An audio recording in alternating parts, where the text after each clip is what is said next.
Lynn, and I called this topic 2023 a positive look ahead. So as we close out 2022 and open up a new chapter, I was having some really strong intuitive impressions as to the main agenda that's going to emerge in 2023, and most everything will branch off from that. But the main root of this is something I wanted to share, I wanted to talk about, and to be honest, create more of a positive spin, or be more, I guess, mindful, or create an awareness so it doesn't have the same impact that maybe some agendas have had in the past. Too many things focus on the negative without a way to transmute it into something else of what's going on. So when I look at 2023, I get the theme that we're going to see emerge is going to be safety, or be safe. I think that is going to be drilled in our head. And to be honest, I see this as a psychological ploy, because when you tell someone to be safe as a theme or agenda or campaign, maybe it's your tagline in your campaign, it alludes that there's something that you have to be fearful of and you have to stay safe from, right? So your knee-jerk reaction when someone says be safe is, oh, they want me to be safe and, go about your day. But I get that this is really smart of them, because by telling you to be safe, there's a psychological thing of, well, I got to worry, what am I being safe from? What's around the corner here? And there's a difference in telling a loved one or a friend to be safe, which can create mindful notions to be alert, watch your environment. You're driving at night, watch for deer, that kind of thing. It just keeps your level of alertness higher. Make good choices, wear your seatbelt, all those kind of things. It just kind of plants that in your mind. The main difference is that one impacts the individual, and you're just telling someone to be mindful. The other one impacts the masses. And, it's kind of like cue the sheep here. We're getting something we got to be afraid of, so people need to be safe.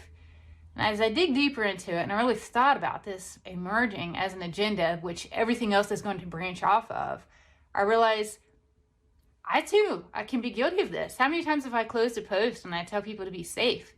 And really a better word choice would be to stay mindful or be present, as that's positive and it's keeping someone where they need to be, their best self. And when you're being present and you're being mindful, everything else falls into place, right? Your higher self steps in. You are doing what you're supposed to be doing.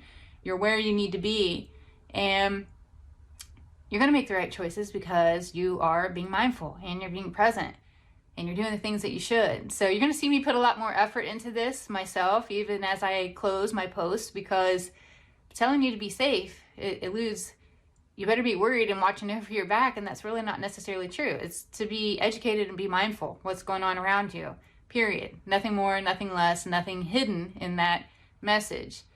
So I get in 2023, there's going to be this huge safety theme out there and all kinds of marketing tactics. Better get your shot so you're safe. You better avoid people. Be safe. Distance yourself. Be safe. All this stuff. I get we're just going to hear it over and over again. It just helps to feed this psychological fear. It makes us question, how safe are we? Because everyone's telling us to be safe all the time.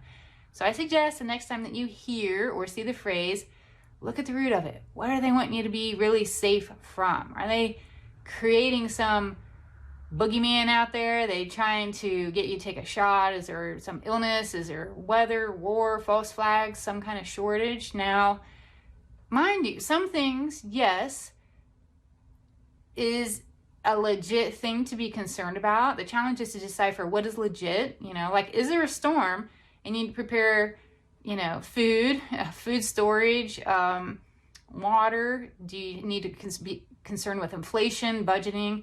Or is there a fictitious boogeyman that they're using to create more division, like the shot or some fake crisis? So discern what you need to really worry about and what you don't, because you can probably shed a lot of fear off your plate when it comes really down to it.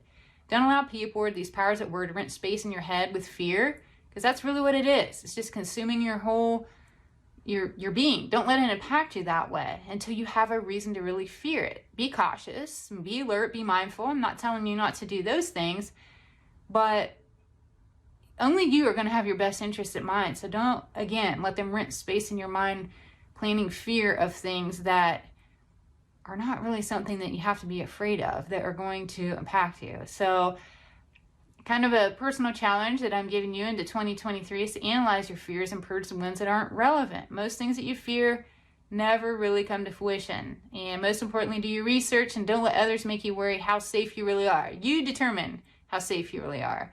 And I'm guessing that most of you are probably safer than what you think. And the reason I know that is because you're open-minded enough to even listen to my alternative videos that are out there or read my blog. So that's telling me that you're already one step ahead because your mind is expanding and you have some critical thought, whether you agree with me or don't. And that's up to you. I'm not out to try to change everybody's mind. I'm just trying to expand some thoughts and provoke ideas out there and give you something else to think about and maybe a different spin on this whole be safe thing that I think we're going to hear a lot about and we've kind of heard a lot about recently even anyway. So I will leave you with that. Again, I hope you have a happy and healthy end of 2022 going into 23, and we'll have a lot more content coming your way. So I look forward to all your questions. You guys take care, and I'll see you in my next video. Bye.